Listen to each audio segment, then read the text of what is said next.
On their final night, they left cameras rolling for 6 hours.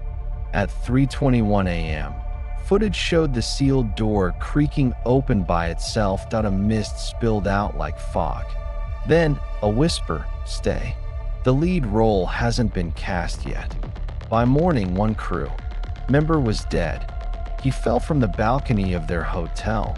Isaac canceled the project. But the rough cut, never officially released, was leaked on Reddit, where paranormal communities erupted in debate.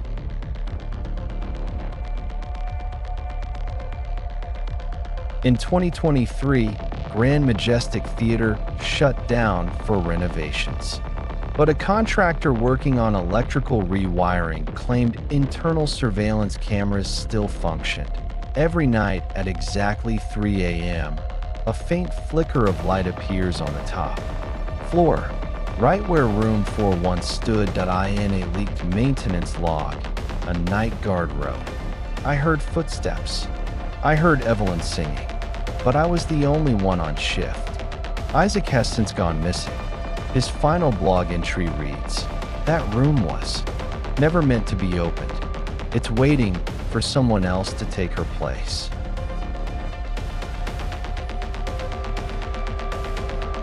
If you saw a door with no handle, no voice calling, but light shining underneath, would you open it, knowing the last person who did never walked back out?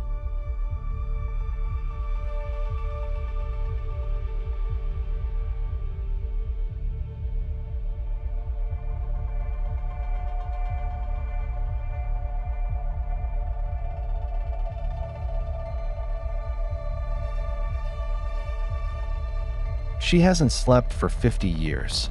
No dreams, no rest, no blinking into darkness. Doctors gave up. Scientists couldn't explain it. She talks to people who aren't alive, and she says, "The gate will open again." Would you dare to spend one night with someone who never sleeps, and who might not be alone in the dark?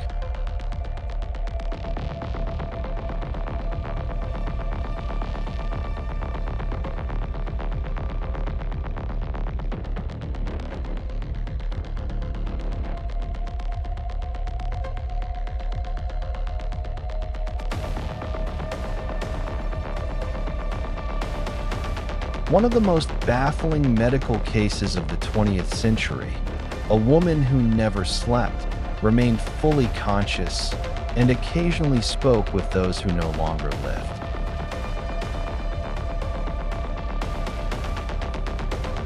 According to records from the University of Traditional Chinese Medicine and multiple independent reports from Guizhou People's Hospital, a woman named Zhang Ruifang, born in 1943 in the village of Shaoshang, Jiazhou County, has not slept for over 50 years. Medical teams have examined her EEG, electroencephalogram, brainwave patterns, hormone levels, and neurochemical balance. Results: no signs of mental illness, no brain damage, and most notably, no sleep, not even microsleep, ever recorded. Yet she was physically and mentally sound. More unsettlingly, Zhang once stated, "Night is when I talk to the departed." Modern medicine still has no complete explanation for her condition.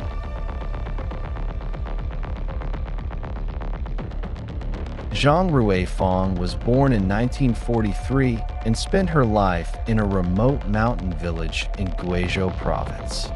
Her family were poor farmers, ordinary by all means. Everything changed when she turned 29. After suffering a severe fever that lasted 3 days, she never slept again. At first, she thought it was temporary.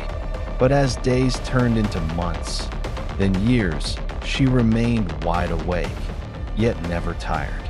She worked through the nights, weaving cloth, cooking, reciting sutras. She never collapsed, never dozed off. The villagers began whispering. They called her the sleepless ghost.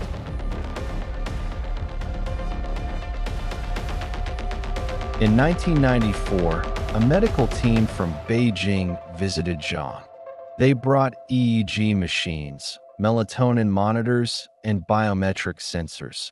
For 72 hours straight, her brain activity showed zero transition into sleep phases, not even REM, the dreaming stage. Her body temperature, heart rate, and blood pressure remained perfectly normal. One neurologist, Dr. Liang Yuan, whispered, "If she hasn't slept in 20 years and is still healthy, then she's no longer purely human biology."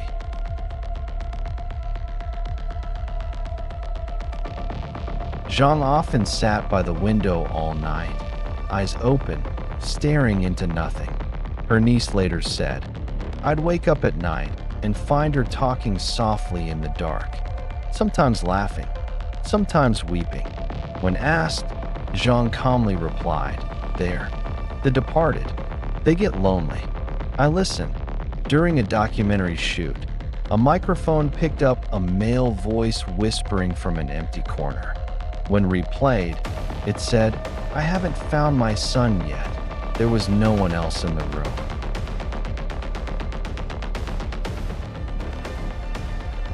Scientists claimed no sleep equals no dreams. Yet Zhang described vivid visions, sometimes prophetic.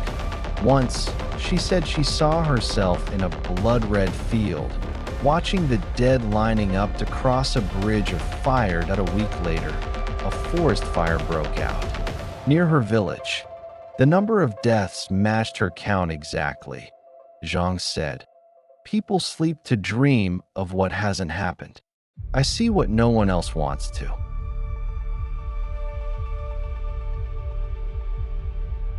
She never fell ill, but time treated her differently. At age 80, her skin was barely wrinkled, her hair only streaked with gray. Her eyes were still sharp. However, she couldn't leave her village. Whenever she tried to go beyond the mountain, she grew weak, breathless, and heard voices calling her back. Some believed she was bound to the land, a guardian of the threshold between worlds.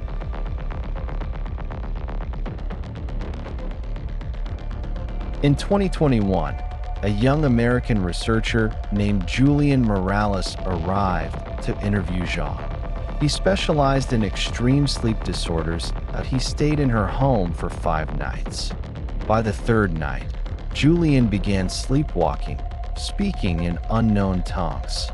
Ancient Tibetan, Chang dialects. On tape, he said, "The sleepless guards the gate. The sleeping are forbidden to see." On the 5th night, Julian walked away at 3 a.m. and was never seen again.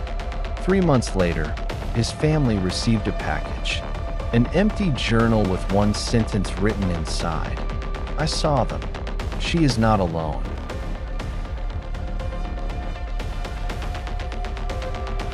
Now over 80 years old, Zhang Ruifang is still awake, still healthy, still whispering to those no one else sees. She no longer speaks to outsiders. Her last known words were to her neighbor, "When I'm gone, the gate will open again. But this time it may not close." Villagers report hearing footsteps in the yard at night. Voices, but no one dares peek through her windows at midnight.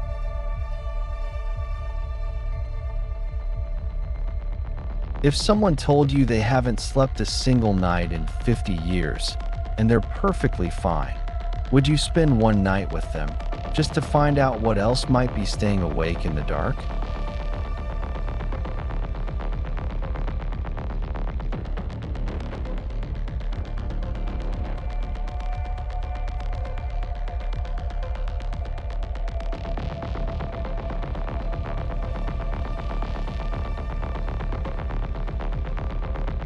She lay on the operating table with no heartbeat. Her brain showed no electrical activity. Her body temperature had dropped to near freezing. For 17 long hours, she was clinically dead, but when Pam Reynolds was brought back to life, she described, The surgery in impossible detail. The tools, the sounds, the voices, things she could not have seen, things she should not have heard. Her eyes were taped shut. Her ears were blocked. Her brain? Flat, silent, lifeless, and yet her mind was alive. This is not fiction. It was witnessed by doctors, recorded, documented, and still unexplained. A case that challenges everything we know about consciousness and death.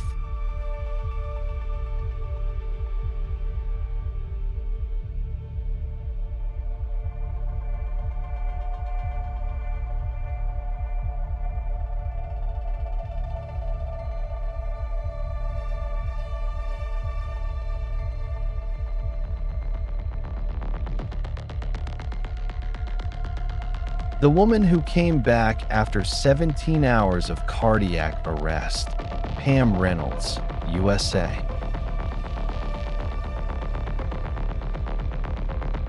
The story of Pam Reynolds is not myth or speculation.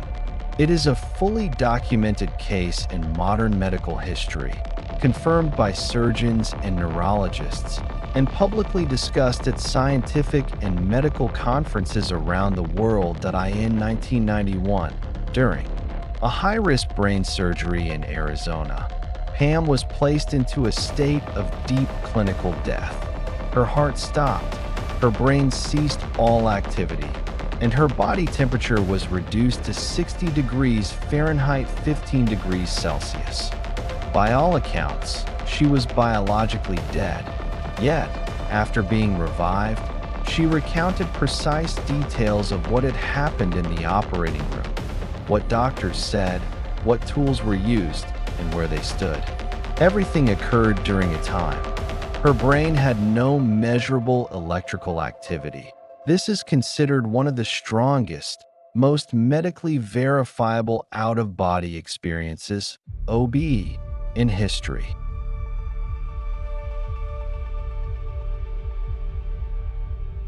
In March 1991, Pam Reynolds, a singer-songwriter from Atlanta, began experiencing disturbing symptoms: slurred speech, a dizziness, partial paralysis, vision disturbances. An MRI revealed a massive aneurysm at the base of her brain.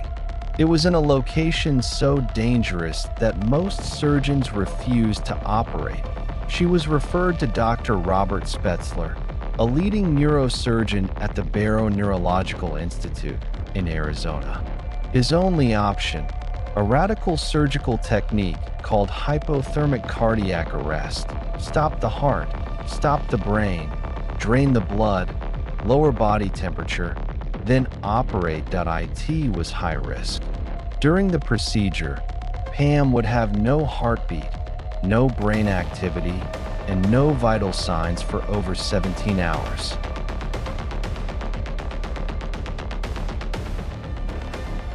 On August 7, 1991, the operation began. Deep anesthesia was administered. Electrodes were attached to her ears, emitting beeps to detect brain response. Her eyes were taped shut. Her body temperature was dropped to 15.5 degrees C, 60 degrees Fahrenheit. Her heart was stopped. Her brain was drained of blood. EEG read flat. No brain waves. She was clinically dead for 17 hours. Her brain was not just unconscious, it was off. And then she came back.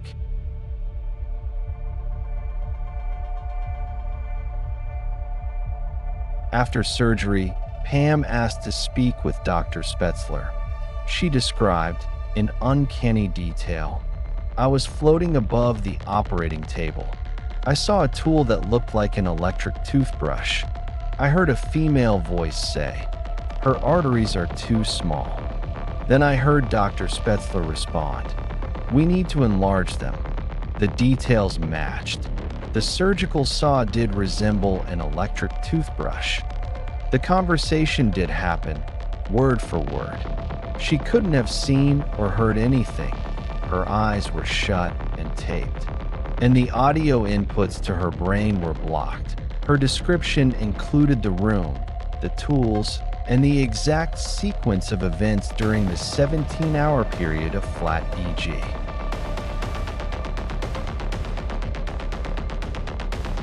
Dr. Spetzler, initially skeptical, later admitted, "There was no brain function at all. I cannot explain what happened."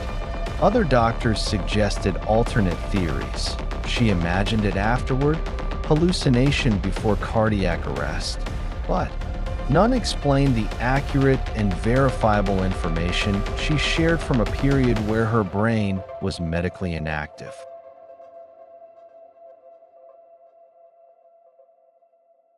Pam Reynolds' case divided the medical world. Neuroscientists argued, consciousness requires a working brain. Spiritualists claimed it was proof of the soul that it became known as the near-death experience under controlled conditions. The only case where OB occurred in a strictly monitored surgical environment, with all brain functions recorded. There was no room for imagination, no room for error.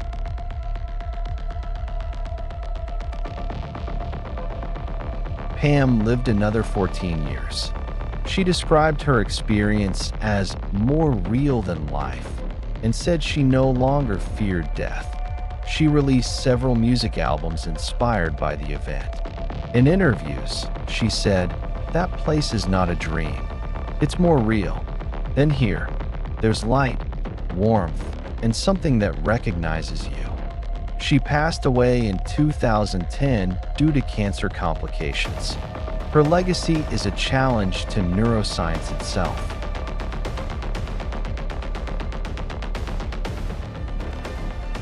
Pam Reynolds' story forces us to confront a disturbing possibility. What if consciousness doesn't originate in the brain? What if the brain is only a receiver, not a generator? If her awareness persisted without any biological support, what does that mean for the nature of the mind, the soul, and the boundary between life and death? Has modern science misunderstood the essence of human awareness?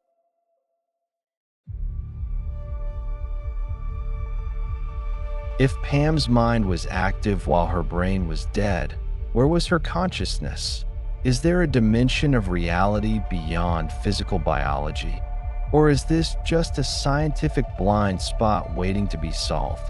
Whatever the answer, the case of Pam Reynolds remains a medical mystery that science cannot yet explain, and perhaps never will.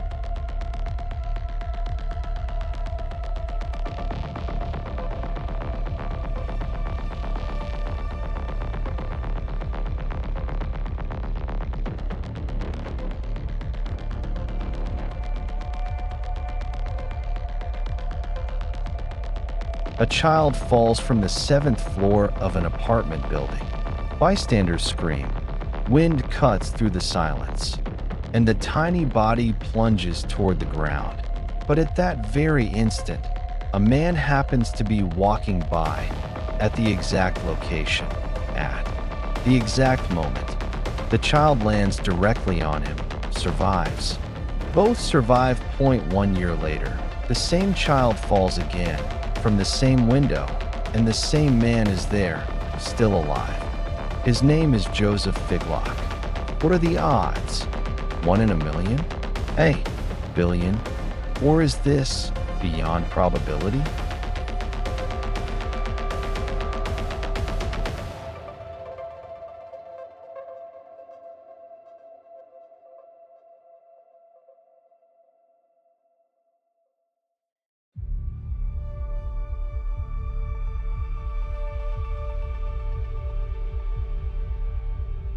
The child who fell from the 7th floor, twice. Location, Detroit, Michigan, USA. Time frame, 2 separate incidents. Fall 1937 and summer 1938, falling child. A boy around 2 to 3 years old, identity withheld by newspapers. The rescuer, Joseph Figlock Street. Sweeper confirmed by Detroit News, Detroit Free Press, Chicago Tribune, 1937 to 1938 archives. Current status, still unexplained. Often cited in most improbable real coincidences discussions.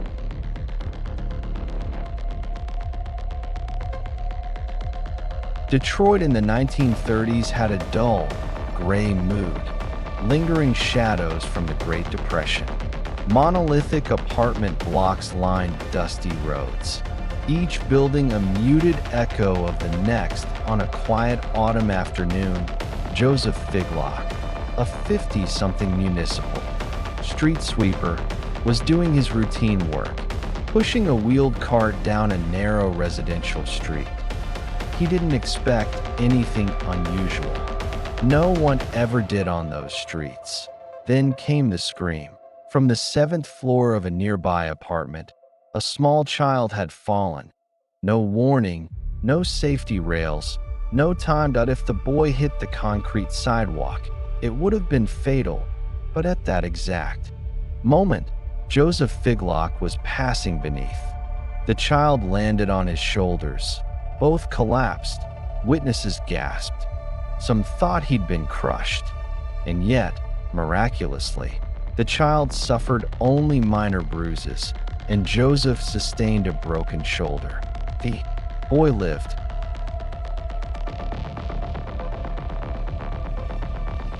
Although injured, Joseph didn't see himself as a hero. Local newspapers hailed him as the man who caught death. Some even dubbed him a living guardian angel. But Joseph simply shook his head. "I didn't do anything. I just happened to be there." He avoided interviews, started changing his routes, left home earlier, walked different streets. As if trying to avoid being chosen, again he believed it was just chance. But did fate agree? Nearly a year later, on a humid summer morning, Joseph returned to one of his old routes. Part of a new assignment from the city, he paused beneath a familiar building. The same apartment where the first fall had happened. Suddenly, a scream echoed again from above. A child was falling. Joseph looked up. It was the same boy. Just like the year before, the boy plummeted straight toward him. And once again, Joseph was directly beneath.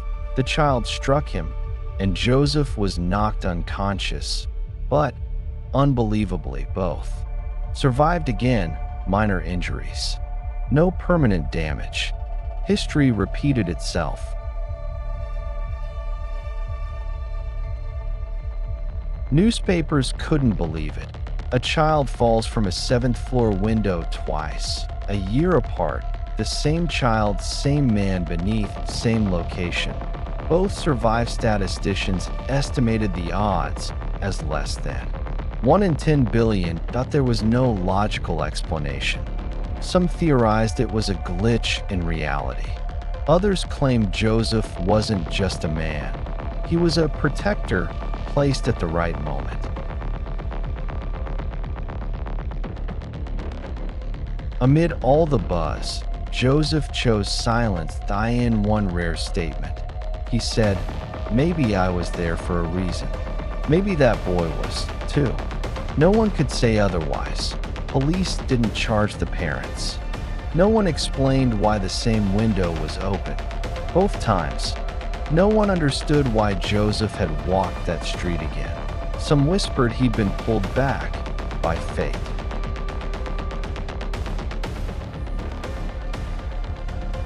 Though physically healed, Joseph Figlock was never quite the same. He changed jobs again, avoided high-rise buildings, declined all media contact. One time, a neighbor saw him standing in silence outside the same building, staring not up but down at the sidewalk.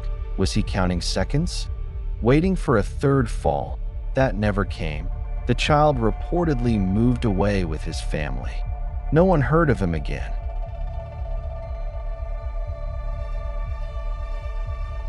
No one ever understood why it happened. Physics? Statistics? Fate? Or was this a point in time where two destinies collided? One to fall, one to be there. Had Joseph not been passing by, the world would have lost 2 lives, but for reasons unknown. At the same time, in the same place, he was there. Both times. What made Joseph walk beneath that window twice? Why did the same child fall from the same spot twice? Was this truly random? Or did the universe rewrite itself to stop what should never happen?